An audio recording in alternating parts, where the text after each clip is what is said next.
The restaurant wasn't completely filled with raucous laughter. It was occasionally punctuated by sniffling and outright weeping. Judy Garland had died the week before, so you could say that a part of everyone in that room had also died. Nobody seemed to be surprised that pills and booze had done her in. No doubt, there were more than a few in the room who thought they were on the same messy trajectory. As I walked back to our underperforming kitchen, I would hear someone say, "Poor Joey," or "Poor Liza." This, being the ironic, sarcastic village, it was not lost on the clever crowd that Judy had died on the toilet. That Garland had ended up in a fifth marriage with a seedy discotheque manager reminded us all too much of the cockamamie nature of our own lives and the final relationships we feared we'd end up in. How she ended up surprised nobody in the room. We knew the terrain all too well. Some of the customers had gone to the Frank E. Campbell Funeral Home on 81st Street, a few waiting 10 hours to see the glass-topped casket earlier in the day, and they were alternatively distraught and ecstatic as they dropped the names of the celebrities they'd seen uptown going into the funeral home. Show-stopping names like Ray Bolger, Comden and Green, Mickey Rooney, Patricia Kennedy, Mayor Lindsay, Otto Preminger, and the one person who took everyone's breath away, Lauren Bacall. Our oldest customer, who had been outside the actual service that very morning, said that he had been quite moved by James Mason's eulogy, which the people outside could hear over a loudspeaker. He said that he had almost fainted when he saw Liza walk in with Joey and Lorna, and that some of the mourners on the sidewalk had, at one point, begun spontaneously singing "Somewhere Over the Rainbow."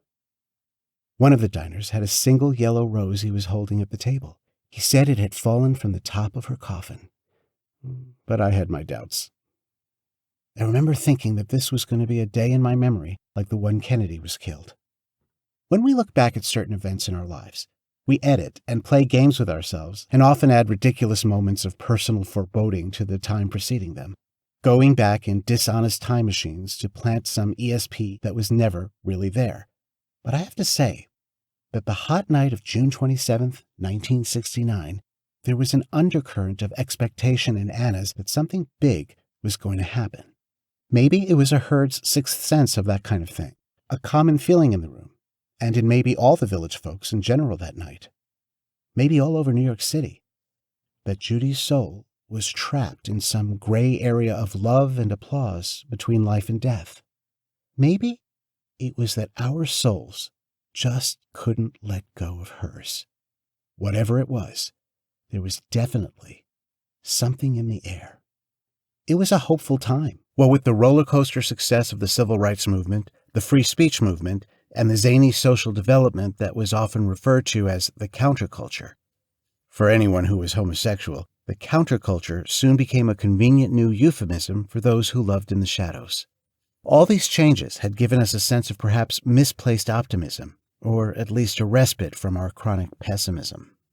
In retrospect, my guardian angel must have been a nervous wreck in that bar, deathly afraid that he wasn't going to get me out of there in time, and he must have been relieved that I finally left and was several blocks away from the Stonewall Inn when it all started to happen, shortly after 1.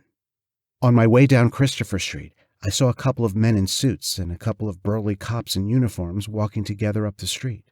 Because they were all animatedly talking to each other, I assumed they were all coppers. I brushed aside my sense of foreboding and continued warily on my way. What transpired shortly afterwards became a kind of surreal, traumatic blur and was very loosely constructed from untrustworthy visual memories and things I later heard from distraught men who were either inside or outside the inn when the police arrived. An uncanny number of people subsequently also said things just didn't feel right that night before the whole thing happened.